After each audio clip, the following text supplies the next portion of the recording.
So I'm going to share my screen now.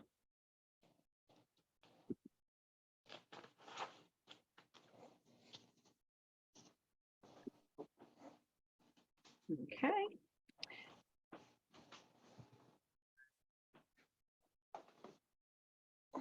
All right. Can everyone see my PowerPoint?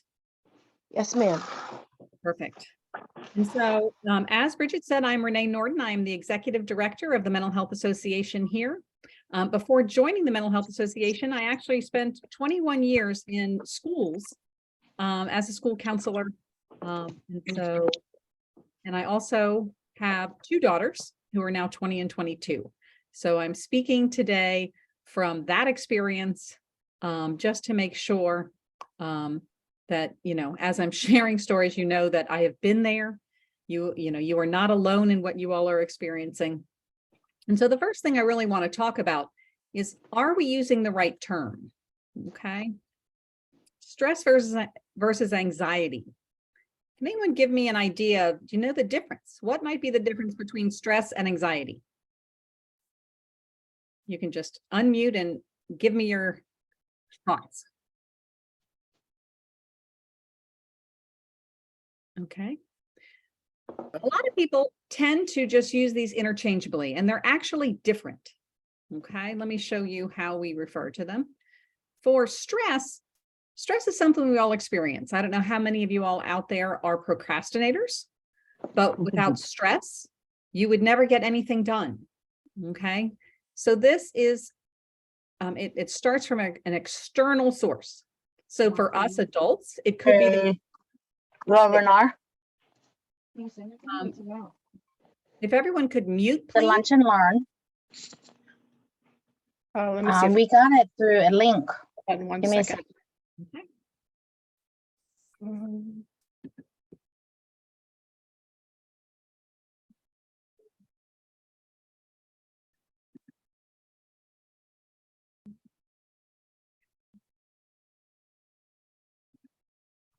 Sorry, Renee, you have to unmute again.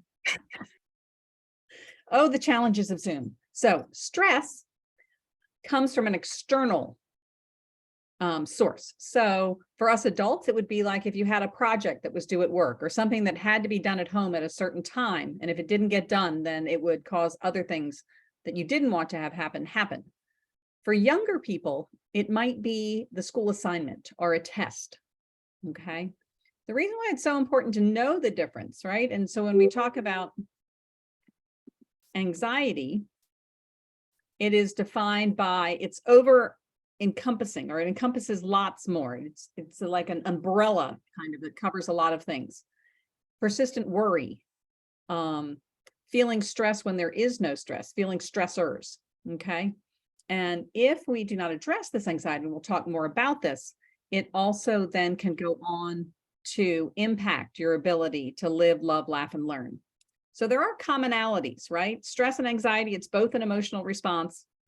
We'll see symptoms in a second, but both of them can be impacted positively by coping skills. None of these are something that you have to have permanently.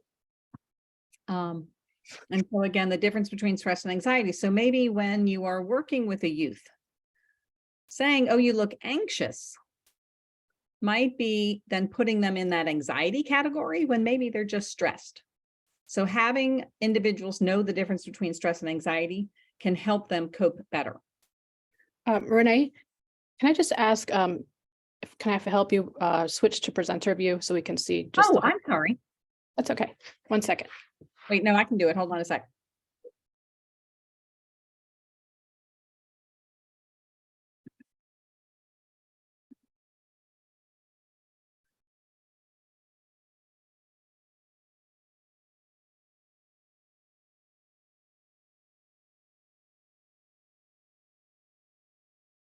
Okay, can everyone see now and present it, perfect. Okay, Perfect. Thanks.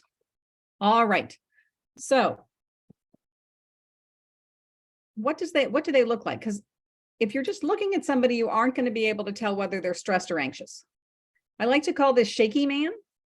All these different symptoms. I don't know how many of you all have experienced stress or anxiety. I would bet you all have. Depending on the level of stress and anxiety, all these things can happen, right? You could be dizzy, you could be restless, can have trouble sitting down. For some people, their heart can race, or maybe they'll feel breathless.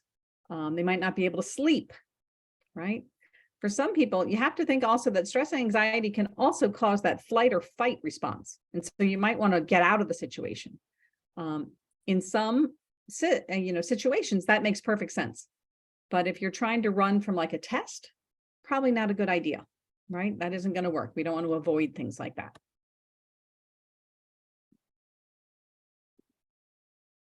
Okay, so as somebody's experiencing anxiety, we would want to look for these different signs, right?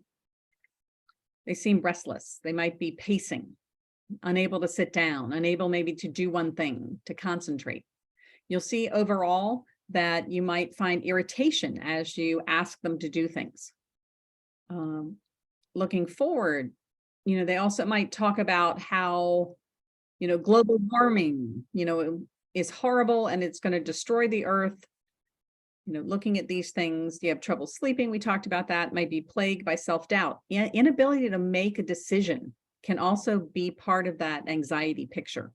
If you know of a young person who can't make a decision, anxiety might be the reason behind that inability. There are also people that are focused on getting sick. And we'll talk a little bit about why. Like, why is this happening?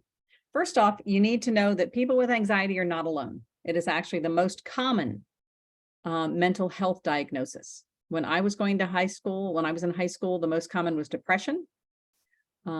Anxiety has far outstripped that level now. In fact, almost 30% of children and adolescents experience diagnosable, right? That's when the impact is significant, anxiety. Unfortunately, also very few people seek treatment. And what upsets me most about this is anxiety is highly treatable. Individuals with anxiety can make an impact on their anxiety with a little work, and we'll talk about how to do that. Some people question why anxiety has increased. We do know that anxiety started increasing with the introduction of cell phones. The adolescent mental health crisis right now started with the introduction of cell phones. It was then further exacerbated by the pandemic.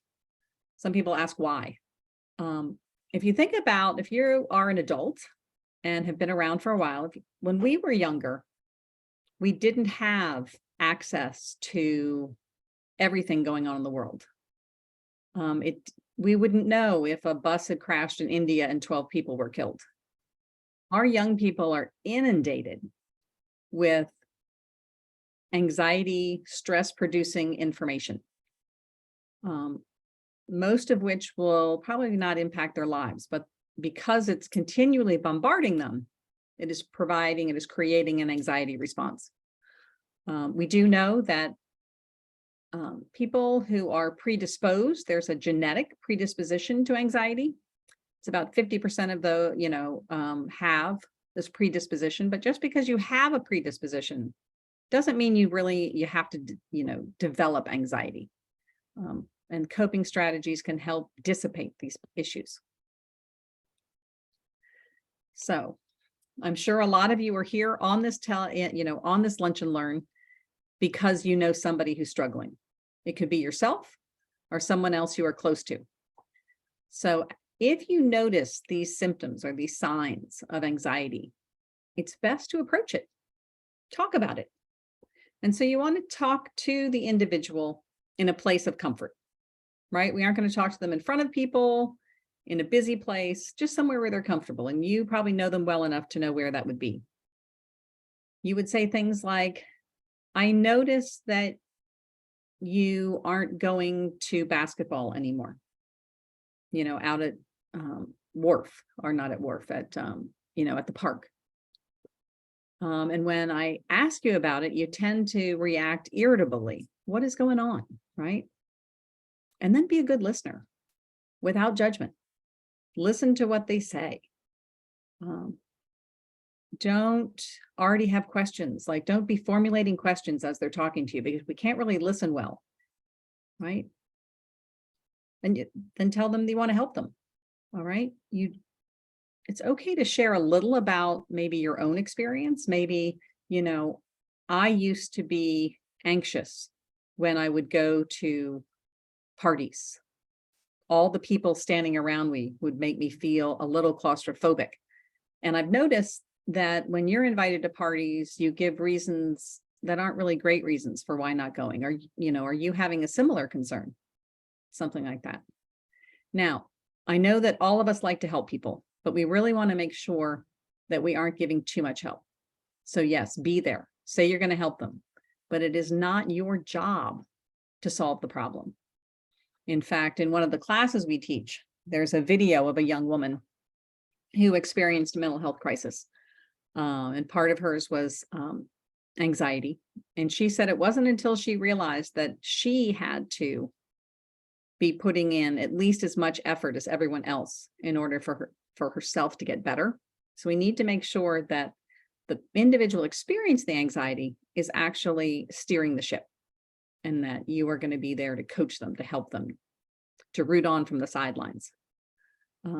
We have to be careful of giving reassurance, telling them that it's okay. Now, we aren't going to say the opposite. It's going to be horrible. No, but the thing that happens and this starts, at an early age, when they say, I am scared, and you say, oh, it's okay. You don't need to be scared. Everything's going to be all right. I'm going to be right here with you. The thing that teaches them, it doesn't teach them to be self-reliant. It doesn't teach them that they have the coping skills. They have the strength, the perseverance to handle this. It teaches them that when I'm feeling this way, I need to go to someone to get reassurance. And unfortunately, as it moves forward, they need more reassurance. And it causes the anxiety to increase, not decrease. Okay. So what we want to do is start asking questions like this. What is the biggest stress in your life? Let's talk about it. We already talked about that second one. How are you feeling about that program or that problem? We want to make sure that, first of all, we don't always label their emotions, because if they're feeling a certain way and we give them the name of the emotion and it turns out that isn't really how they were feeling, they will use that term incorrectly, and it will be part of a communication problem because we won't fully understand how they're feeling. But we really want our interactions to help them increase their tools in their toolbox. So I love the question, have you ever felt this way before? If so, what was helpful? How did you get through it?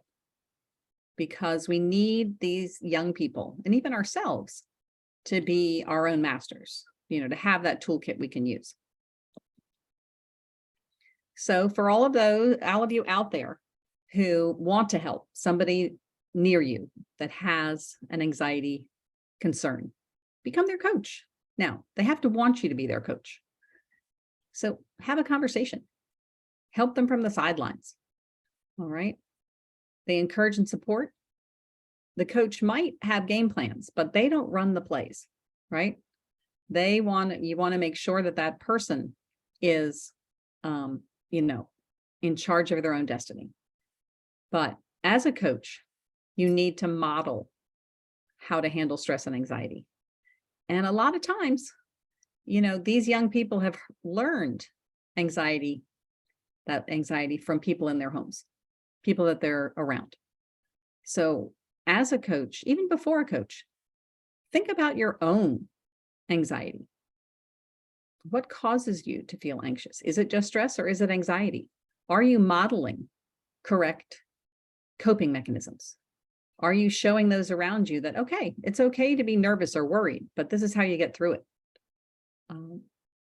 When you become a coach, you really need to define your role with that individual.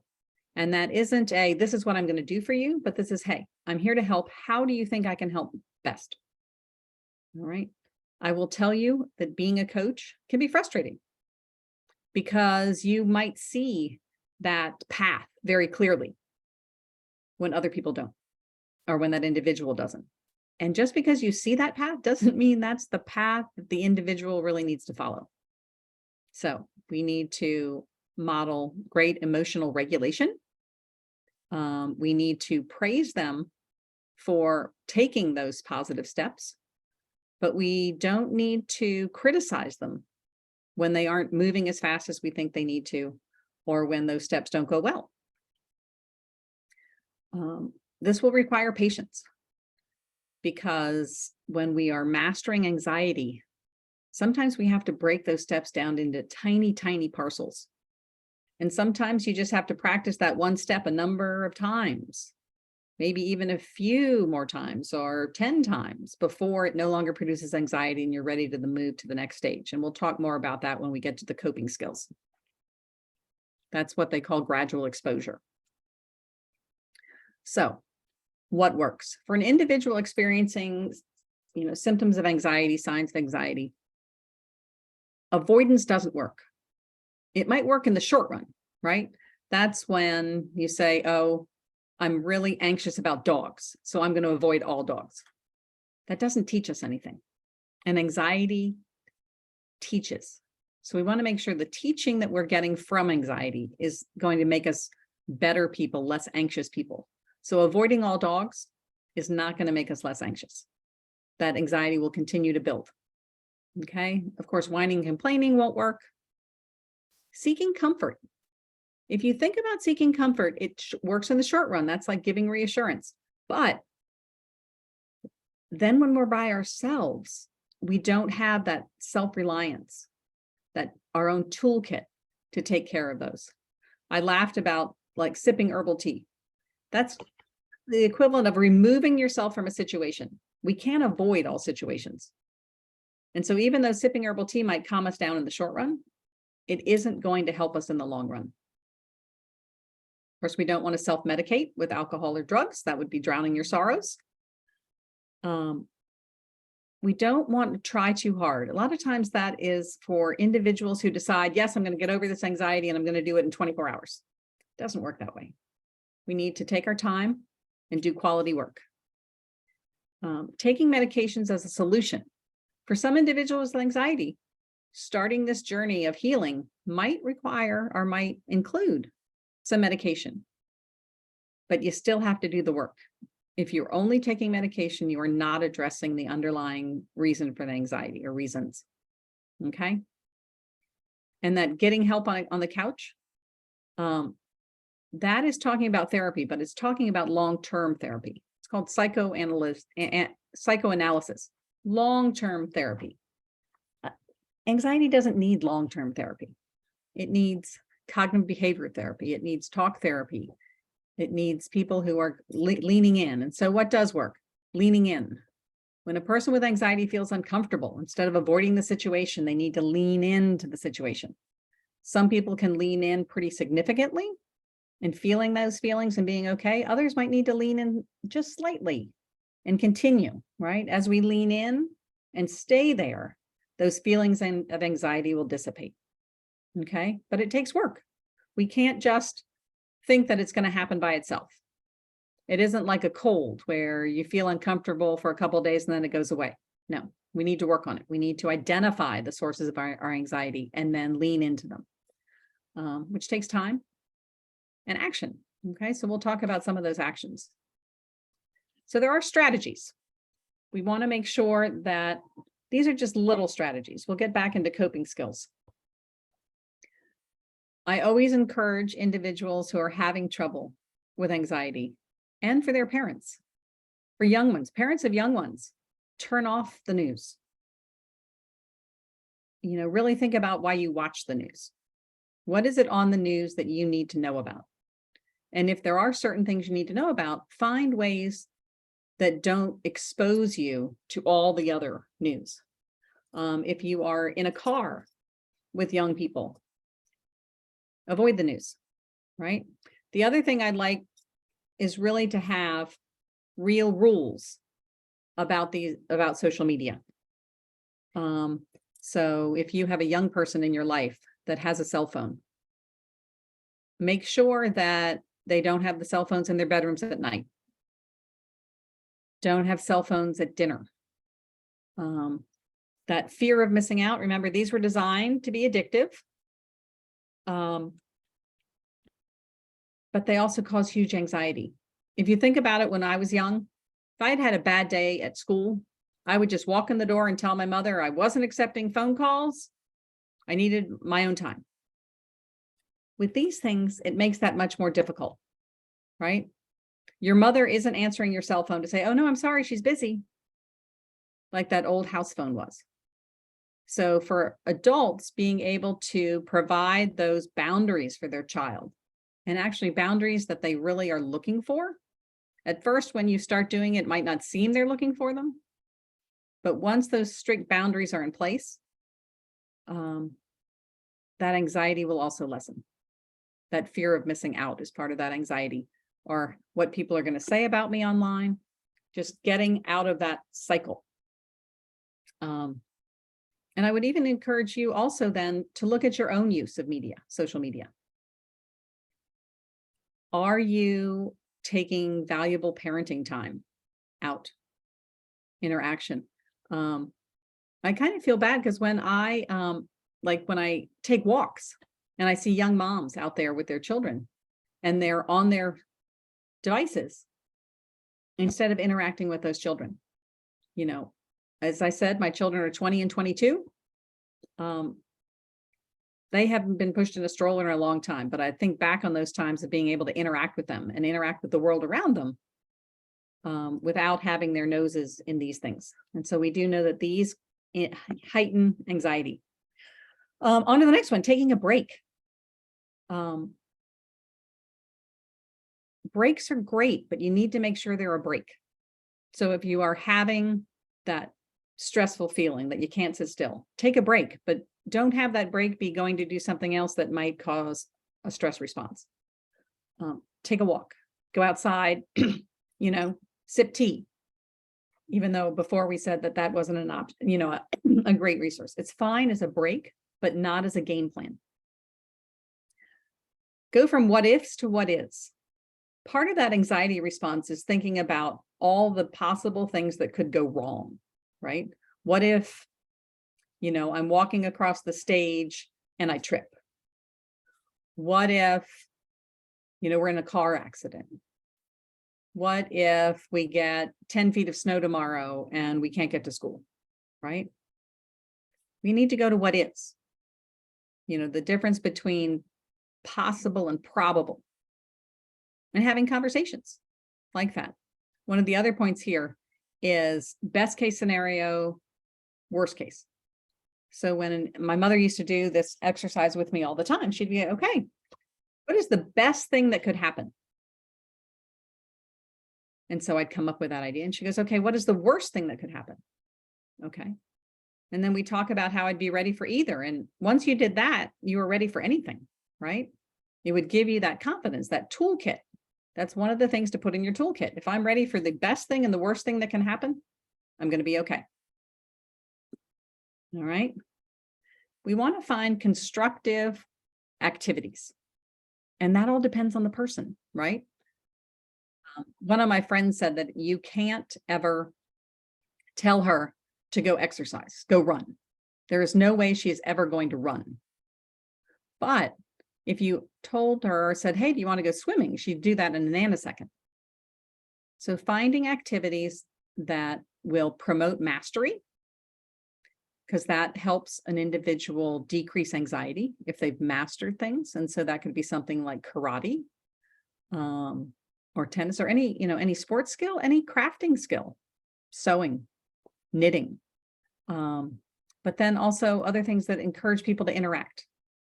Constructive activities can also include volunteering, seeing other people's experiences and interacting with other people help us get out of our own heads and live a calmer lifestyle. When we talked about a coping skills, coping skills kit, we really need to also make sure we sleep, and we have to model good sleep for those around us. So make sure we're turning off, you know, the TV, turning off cell phones a half an hour before we go to bed, and getting that great sleep we need. In fact, most kids, vast majority of kids are actually sleep deprived. So we need to get those hours back, and that'll make it easier for them to master those anxious feelings. And of course, we want to have good nutrition and healthy eating. I used to do an exercise with some of my young people because they wanted, they thought that eating healthy didn't really impact them. And so I'd have them eat unhealthy for a day and see how that felt. And then a couple days later, eat healthy and see how that felt, just so they could compare it. But those are things that can easily be done in your households. As we move forward, these are bigger things, bigger ways of coping to really help decrease those anxious thoughts. So the first thing we really need to do is understand the connection between feelings and thoughts. They've done research, and it all comes down to actually 6 base emotions: happiness, sadness, anger, fear, disgust, and surprise. We know that feelings cause a physical response. Okay, so if I am sad, I might cry. Feelings can also create thoughts. So this is the worst day of my life, right? If you say that to yourself, that thought of this is the worst day of my life, it's going to manifest those feelings as well. So if we have more control over our thoughts, we have more control over our emotions, right? We need to also not avoid those emotions. A lot of people also have difficulty when avoiding so many emotions that anxiety can increase. We just want to feel the emotions, but then we want to be able to regulate those emotions, right? Those emotions, so they aren't so high, right? But once you start getting in touch of that connection between feelings and thoughts, then you start looking for those anxious thoughts and trying to figure out where those anxious thoughts came from. Was it that I had a feeling? Like, was I sad and thought the sad was going to last forever, which caused me more anxiety? Was I afraid?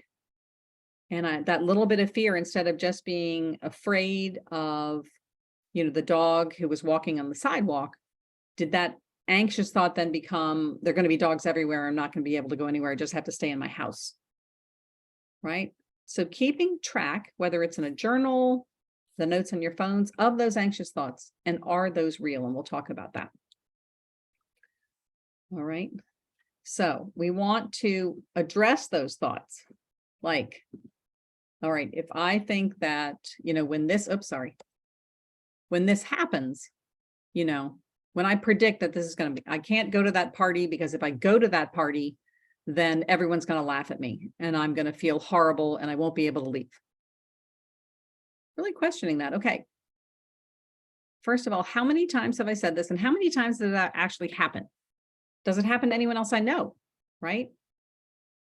And then if my friend said, well, I can't do this because of this, would I say, hey, that doesn't make any sense? Right. So rethinking that risk. We need to know that just because the thought exists doesn't mean it actually will happen.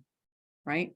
And that's when we get into really understanding and accepting our anxiety. And some people are like, what do you mean accepting our anxiety? It's almost like becoming an observer. We want to be able to look at those anxious thoughts and really dissect them. Take a scientific study of them. Like, when I'm having that anxious thought, where do I feel it in my body? Does my chest get tight? And then if my chest is going to, what am I thinking? And what is it telling me, right? Being that observer, being able to look back at it, allows us to really examine it and decide, first of all, if it's real. Because, thoughts don't have to be real. They don't have to, just because you have a thought doesn't make it so. But then once we accept it and know these thoughts, it allows us to change that cycle of, I have this thought and then I feel anxious and then my anxiety grows and I have worse anxious thoughts. Allows us to get in there and change that cycle. And one of those ways of changing that cycle is really staying focused on the moment. Some of you may be aware when an individual is maybe starting to have a panic attack, they might say something like, well, Say 5 things that you can see. Say 4 things that you can hear. Say 3 things that you can feel. That is connecting somebody into the moment, right? If we are so focused on those things, our body is going to calm down. It is going to get out of that anxiety response. And so by connecting in each moment, by not being so far forward focused that we are worried about things coming up, but being right here, right now, it allows us to have less anxiety, right? And so when those anxious thoughts come into our heads, we can just say, oh, okay, this is what my mind is putting out there, but I'm going to stay right here and I'm going to focus on the wind that's blowing on my face, or I'm going to focus on the sun I feel on my face, right? Because thoughts are just thoughts. They aren't grounded in reality. You don't have to be grounded in reality. And the biggest thing that we'll talk about, and this is for individuals who do have anxiety. Great thing. Sometimes if somebody is having a lot of anxiety, it might be best to help involve a professional. There's a great group up in Northern Virginia and Maryland, Dr. Dalton's group, that does this quite well. But it can be also, you can try it yourself first. And if it doesn't seem to be working, then you might want to involve a professional. And we'll talk in general first about, like, say you have a fear of snakes, because this is probably easiest to explain that way. Now, people are like, well, I don't see snakes all the time, so it really doesn't affect my ability to live, laugh, love, and learn, so I don't need to worry about this. But maybe one day you're walking and all of a sudden you see a snake and you freak out and you run away, and all of a sudden this anxiety is just overwhelming. I would encourage anyone who has these fears to start addressing these, right? To use gradual exposure. And what gradual exposure means, let's go back to that fear of snakes. Might mean that you say, come up with 10 things that cause you anxiety about snakes. So it might be that, you're afraid of seeing snakes because they're going to, like you're afraid of going to the reptile exhibit in the zoo because you're going to see snakes and that'll be just overwhelming. You're afraid that snakes might be in your house, on and on, right? Well, for gradual exposure, what you might do then is the first thing you might just look at pictures of snakes. And you could Google them, look at pictures, just static pictures of snakes. And you'll want to do that as that first small step until just looking at pictures of snakes doesn't cause that anxiety response. And then maybe you'll start watching snake videos.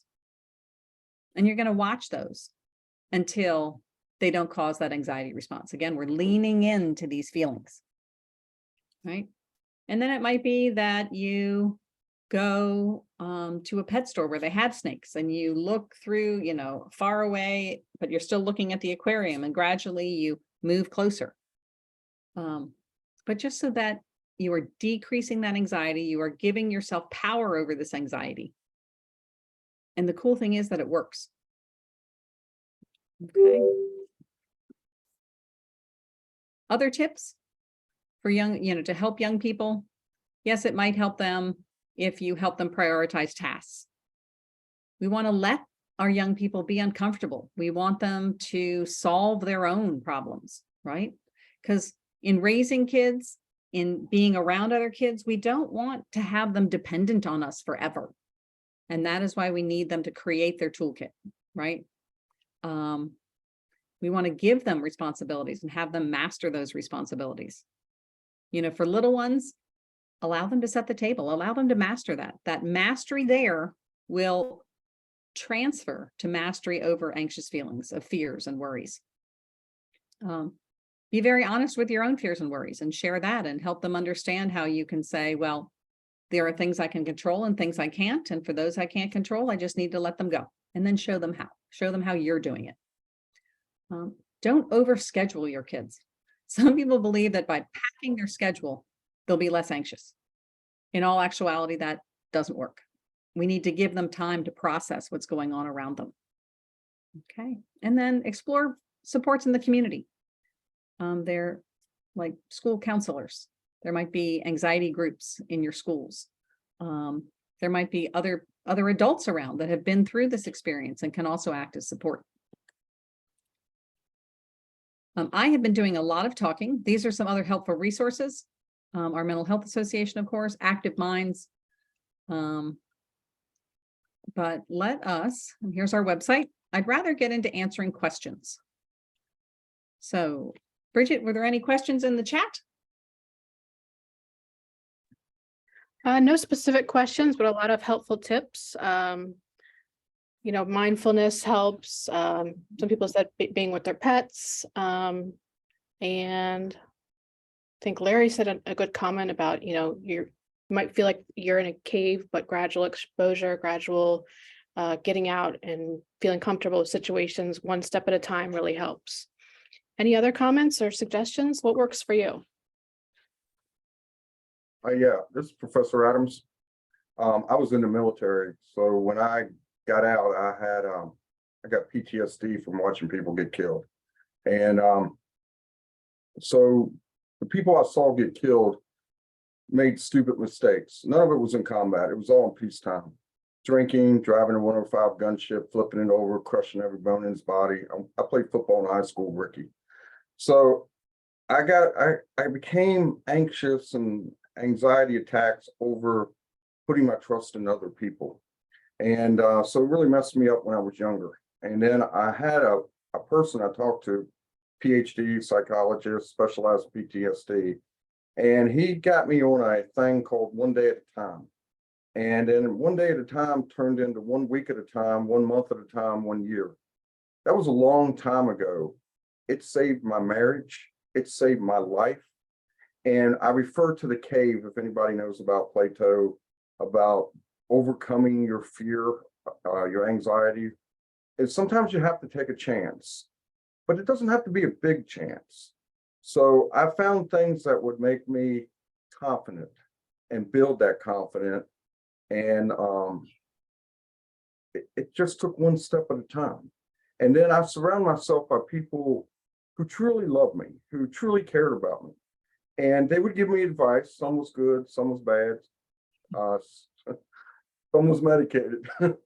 But at the end of the day, if you can build your confidence, I also went through a kidney transplant and thought it was over. But I ride a Harley Davidson to California, Mexico. I get out and I overcame all those obstacles to come back to teach, to help young people to get over their fear and learn how to do it. And so it starts with taking 1 step at a time, but you need a support system. And Dr. Toby was great. My friends were great. You'll find in times of trouble, your real friends show up. And the ones who don't, they just did you a favor. So getting out of the cave starts with 1 step at a time. Thank you. Thank you. And I think that brings up a great point, that support system. A lot of us can hide our anxiety. And until you start sharing it, because yes, it's great to, take 1 step out of that cave, but you'll find you're more successful if you share with those, your loved ones around you, that, hey, this is what I'm going through and this is what I'm trying to do. Now, as he said, sometimes you get great advice and other times you don't. So it's a great idea to help those people who want to help you help them understand like how you've chosen to take a step forward and how they can be supportive. Because everyone who's going to want to support you, but sometimes people need guidance on how that support would be best. How about anyone else? What other suggestions do you all have to help people conquer their anxiety?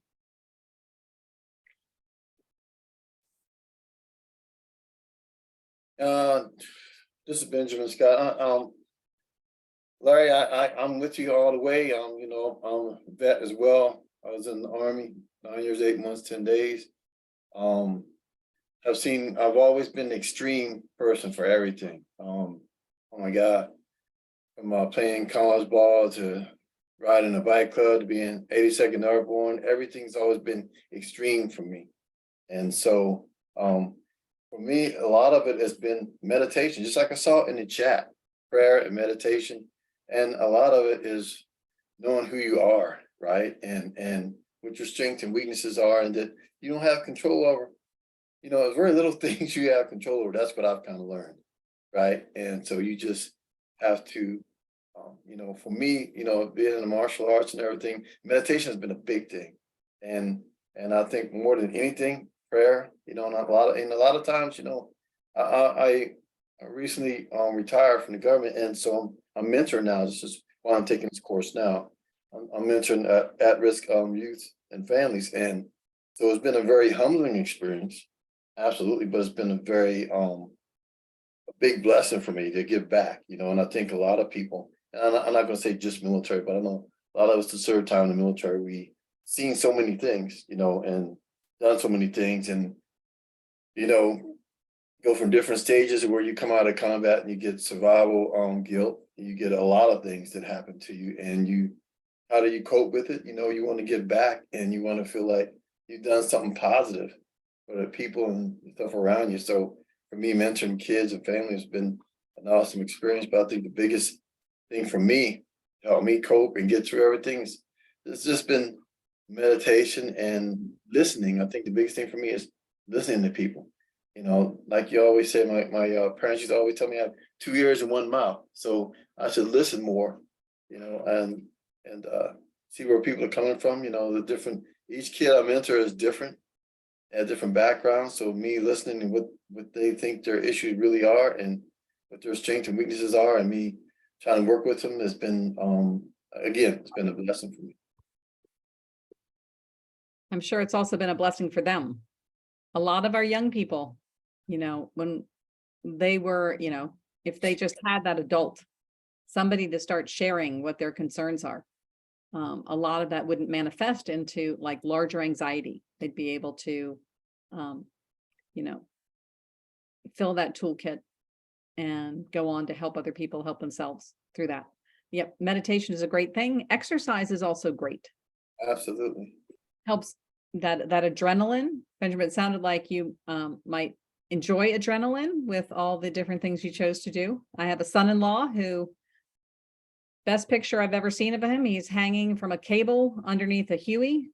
Been there. Yes, doing a mock, you know, swiftwater rescue. He just loves that adrenaline. And there are people that love it, and that's fine. That's fabulous that they've identified that. But yeah, you have to make sure that it doesn't then convert. Like if you aren't exercising, you aren't getting out there and doing those things, that adrenaline can lead to anxiety. So by exercising. Renee, is there a pattern to that? Because I listened to Ben. I played college football. I was in the military. I retired from the government. That man, Benjamin, you're my brother. I hold 2 black belts in karate. My God, I don't even see your face, but when we look at our path and our journeys, they're almost identical. So is there a pattern? I try to look at the cause and effect, and my doctor, Dr. Toby, always says, analyze what's going on. Is there a pattern? And if there is, you can change it. The only thing you can change is yourself. That takes some time. And but anyway, that was exactly. very, And I'm looking for the patterns, because the patterns helps to predict and avoid the triggers. Right. And so with that, if you can figure out what the pattern is I'm Catholic. I gave up mean people for Lent. My priest laughs at me. He goes, well, technically you might be able to do that. And as you can see, I like to use humor because I've been too serious for most of my life. I like to laugh and joke, and I like to go up in the mountains and enjoy God's work. I mean, it's just, that's how I found my path out of that cave. Now I don't need the cave anymore. So I want to pass that on to my young students. And in one of the other professional developments, how do I help the young ladies who need confidence, that can be independent? I have a little Shriner daughter who had scoliosis, and I call her now Wonder Woman. She's in college. She's doing great. And so I want to inspire people and help people to not take the long journey that Ben and I did. And, you know, there is a pattern, you know, for people who have found a place, I'll call it in organized sports or anything, you know, that provides that structure. The martial arts provides structure. Being in the military provides structure. And we all actually crave structure. Some maybe not as structured as the military, but even our little ones, that structure provides predictability. What do we know about predictability? How people predictably respond? That decreases anxiety. So little kids, like if you have children, young children, and you respond in a predictable way every time, right? So for a child, when they, an infant, when they cry, you pick them up, right? Maybe you feed them or you change them. That is very predictive. As they age, we aren't going to respond as quickly, but we need to make sure we continue to respond predictably because it doesn't allow that anxiety response to start. So that organized sports, the military, there's predictability in there. And that's what we're craving to help dissipate those anxious thoughts. So one thing Dr. Toby told me that I'd like to convey is you've already made it to the top. Money's not your issue. You're healthy.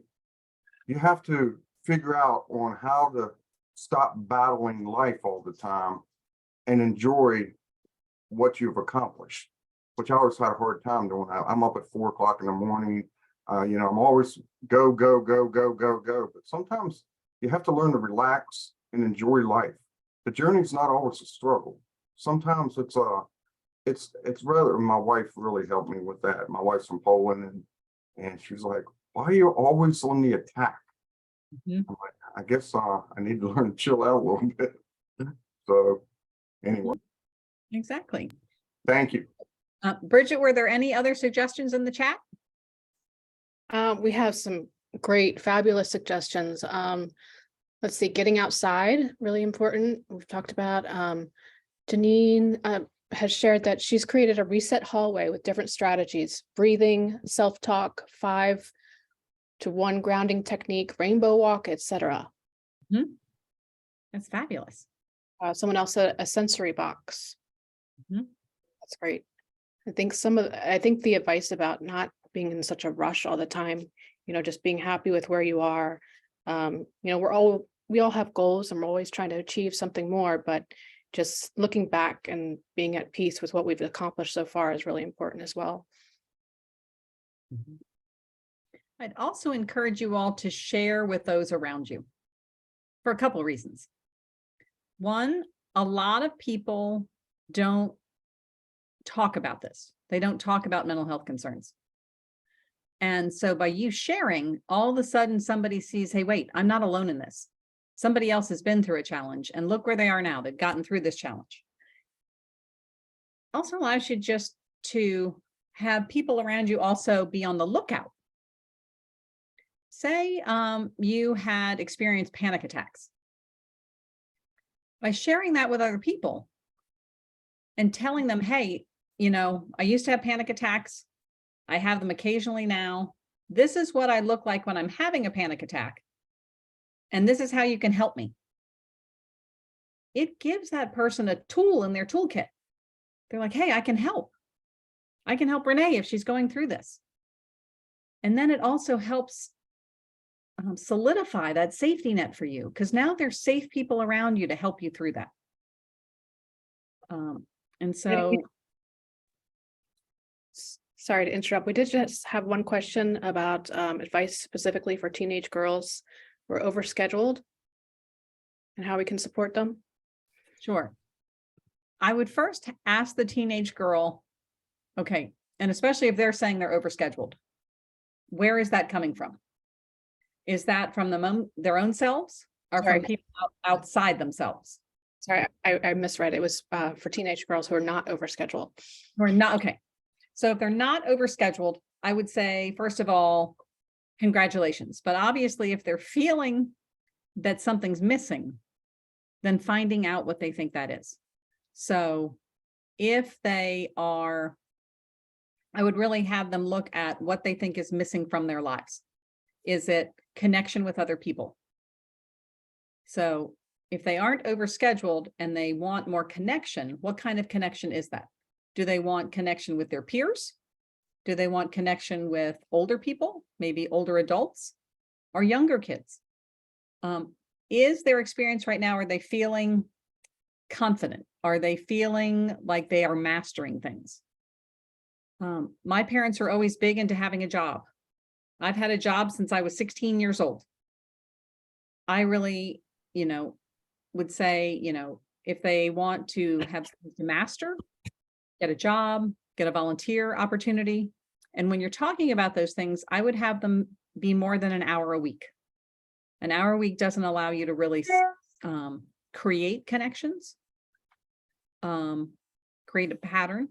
And then, so for me, the anxiety comes if you aren't overscheduled from what you think might be missing. I don't know if that answers the question. If anyone has any other suggestions.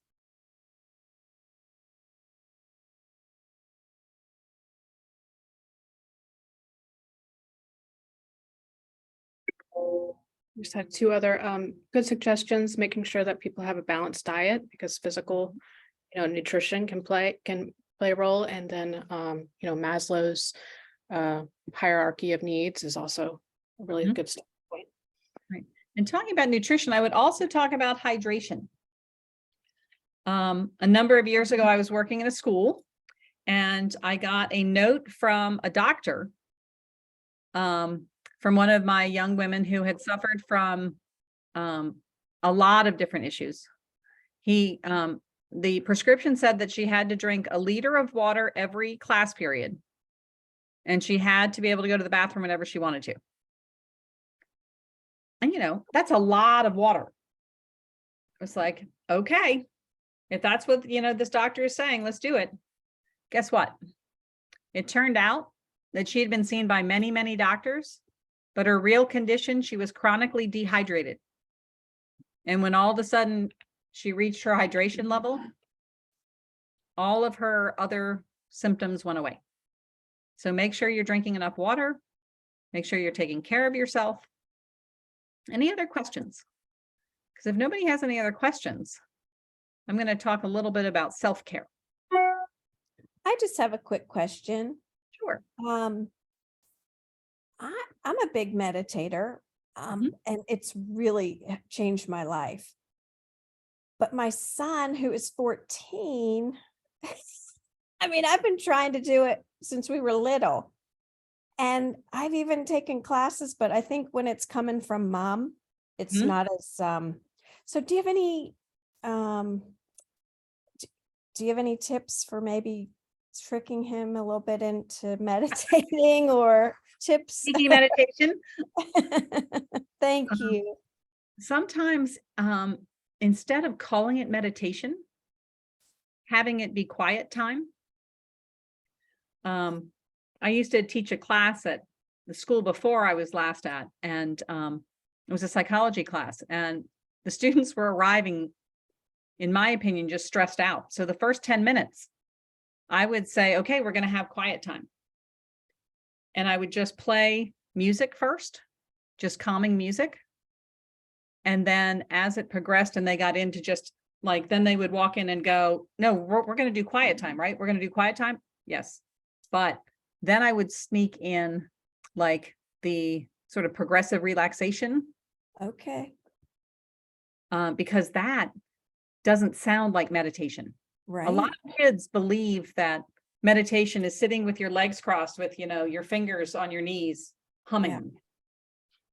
But then, progressive relaxation. And then after they get used to that, then you can sneak in the other things where you're taking sort of those walks in your mind, where the person will talk you through walking through a field and things like that. That's fantastic. I love that. Thank you so much. Yeah, I love that progressive relaxation. Okay, thanks. You're welcome. So if there are no other questions, we have about 8 minutes, and I am going to give you back. It'll probably be 7 minutes by the time I finish, but I'm going to give you back 7 minutes, because as caregivers, we cannot care. We cannot support people if we continually pour out of our pitcher. We need to make sure we're taking care of ourselves. If anyone's ever been on an airplane, you know that the oxygen masks fall from the ceiling And you're supposed to put yours on first before you can put anyone else's on. So in this 7 minutes you have left, I want you to do something that feeds your soul. The only other thing I'm going to tell you about is if you want to learn more about, anytime I have an individual that is having some sort of mental health concern, I encourage them to read all about it. I highly recommend this book.